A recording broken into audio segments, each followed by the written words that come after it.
हाय, मैं आपका फ्रेंड सुमन चंद्र हूँ। फिर से वेलकम है मेरे यूट्यूब चैनल पे। आज मैं 5 मिनट बात करने वाला हूँ एक इम्पोर्टेंट टॉपिक का ऊपर। वो है रिलेशनशिप। रिलेशनशिप दो तरीके का होता है।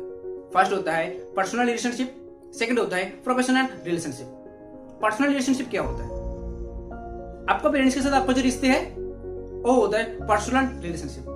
दो फ्रेंड के अंदर जो रिश्ते हैं, हस्बैंड वाइफ के जो रिश्ते हैं, दो ब्रदर्स का सिस्टर के अंदर जो रिश्ते हैं, वो होता है पर्सनल रिलेशनशिप। लेकिन प्रोफेशनल रिलेशनशिप क्या होता है?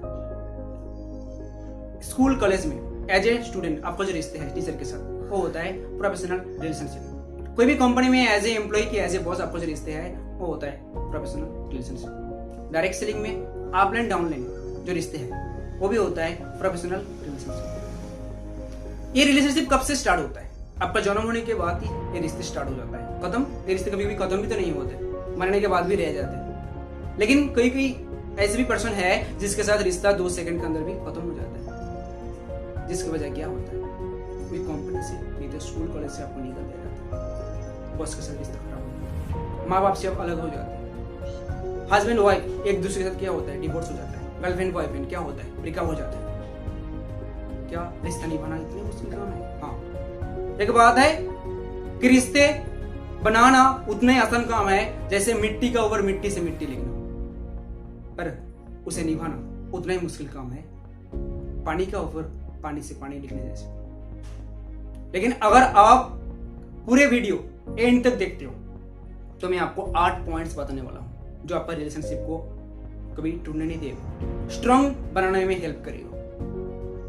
तो बात आता है रिलेशन का अंदर जो 8 अल्फाबेट है RELATION, इसका अंदर ही छुपा है आप कैसे आपका जो रिलेशनशिप है वो प्रोफेशनल हो कि पर्सनल हो कैसे आप निभा सकते हैं। फर्स्ट आती है R फॉर रिस्पेक्ट। एक पर्सन दूसरे पर्सन की अगर रिस्पेक्ट नहीं करे तो उस जगह में रिलेशनशिप ब्रेक हो जाता है। वो होता है, हो सकता है एम्प्लॉय के साथ बॉस का, हो सकता है माँ बाप के साथ बेटे, हो सकता है दो फ्रेंड, हो सकता है गर्लफ्रेंड बॉयफ्रेंड, हो सकता है हस्बैंड वाइफ। एक पर्सन एक्सपेक्ट करता है, सेकंड पर्सन एक्सपेक्ट नहीं करता है, तो एक पर्सन हो सकता है कि कुछ टाइम तक उम्मीद रख सकते हैं कि नहीं कुछ दिन बाद वो फिर से एक्सपेक्ट करेगा तो रिश्ता नहीं टूटने देगा। लेकिन अगर आप लगातार ऐसे एक्सपेक्ट नहीं करते रहोगे तो एक न एक दिन वो रिश्ता टूट जाएगा। सेकंड आता है ई फॉर इमोशन। कभी कभी रिलेशनशिप में इमोशन को भी प्रायोरिटी देना चाहिए। माँ बाप का अगर भावना होता है उसको अगर खेत पहुंचाओ, क्या लगता है रिलेशनशिप अच्छा रहेगा? नहीं ना। हस्बैंड वाइफ उनके भी कभी कभी रिश्ता जो होता है उस रिश्ते में कभी कभी इमोशन आ जाता है। अगर वो इमोशन का अगर आप इग्नोर करोगे, प्रायोरिटी नहीं दोगे तो रिश्ते खराब हो जाएगा। E for expectation. दो पर्सन का तो रिलेशनशिप, दो पर्सन का तो एक्सपेक्टेशन क्या है वो जानना बहुत जरूरी होता है। अगर एक्सपेक्टेशन ओवर होता है तो एक पर्सन दूसरी पर्सन को समझा सकता है, लेकिन दूसरी पर्सन अगर नहीं भी समझेगा वो भी ओवर एक्सपेक्टेशन के अंदर आ जाएगा। तो ओवर एक्सपेक्टेशन जो आ जाएगा तो रिश्ता टूट जाएगा। थर्ड एल पर लिमिटेशन। अगर आप प्रोफेशनल रिलेशनशिप के अंदर हो तो आपको जानना है कि आपका रिश्ते के अंदर लिमिटेशन कितना है, बाउंड्री कितना है, लिमिट कितना है। बॉस के साथ आपको जो रिश्ता हो, आपको भाई के साथ रिश्ता निभा नहीं सकते। माँ बाप के साथ जैसे रिश्ता होता है एक बेटा का, ऐसे सेम रिश्ता नहीं चलता बॉस के साथ, तो उसके अंदर लिमिटेशन जानना जरूरी होता है। ये प्रोफेशनल रिलेशनशिप होता है। एल फॉर लव, प्यार। रिलेशनशिप में प्यार बहुत इंपॉर्टेंट चीज होता है। जो माँ बाप से मिलता है, माँ बाप को रिटर्न लव की आपको देना पड़ता है। लव नहीं रहेगा तो रिलेशनशिप ब्रेक हो जाएगा। Four A for activity. आपको जो एक्टिविटी है उस बहुत डिपेंड करता है सामने वाले पर्सन के साथ आपका रिश्ता रहेगा कि टूट जाएगा, कि रास्ता जो होता है वो स्ट्रॉन्ग होता है। आपका जो काम होता है कि काम करने का तरीका, हर एक चीज, वो सारी एक्टिविटी क्या होता है? बैड इफेक्ट नहीं तो गुड इफेक्ट सामने वाले पर्सन के ऊपर रखता है। अगर उससे बैड इफेक्ट पड़ता है सामने वाले पर्सन के ऊपर तो उसमें क्या होता है? रिलेशनशिप टूट जाता है। अगर अच्छे होता है तो रिलेशनशिप स्ट्रांग हो जाता है। तो रिलेशनशिप का अगर आप स्ट्रांग बनाना चाहते हो तो आपका एक्टिविटी के ऊपर ही ध्यान देना चाहिए, नहीं तो सामने वाला पर्सन का है उसका एक्टिविटी के ऊपर आपको ध्यान देना चाहिए। Next T for trust. Relationship totally depend करता है ट्रस्ट का ऊपर। मेन फॉर्ड है ट्रस्ट। जिस दिन ट्रस्ट टूट जाएगा आप एज ए एम्प्लॉय कंपनी से आपको निकल दिया जाएगा। माँ बाप से आपका रिश्ता टूट जाएगा, हस्बैंड वाइफ के साथ जो रिश्ते हैं वो भी टूट जाएगा, नहीं तो गर्लफ्रेंड बॉयफ्रेंड का रिश्ता है वो। जो पर्सन आपको ट्रस्ट करता है उस पर्सन को प्रायोरिटी देना चाहिए, क्योंकि ट्रस्ट हर एक पर्सन नहीं करता। ट्रस्ट वही पर्सन को किया जाता है जो ट्रस्ट करने के काबिल है। तो ट्रस्ट भी बहुत इंपॉर्टेंट चीज होता है रिलेशनशिप। टी फॉर आता है टाइम।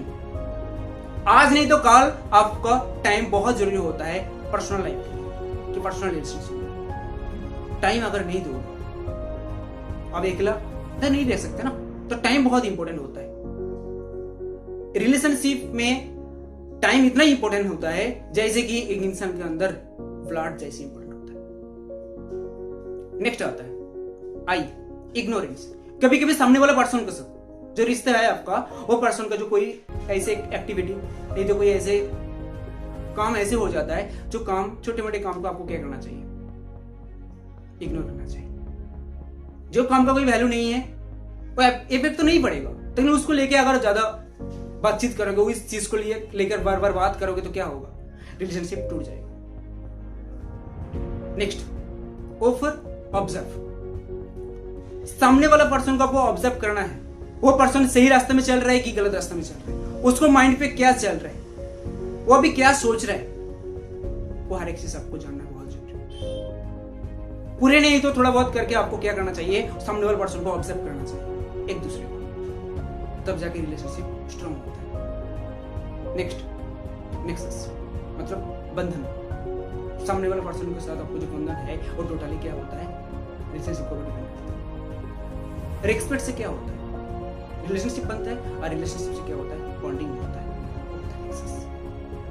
एंड फॉर लास्ट बहुत इंपॉर्टेंट चीज होता है नीड।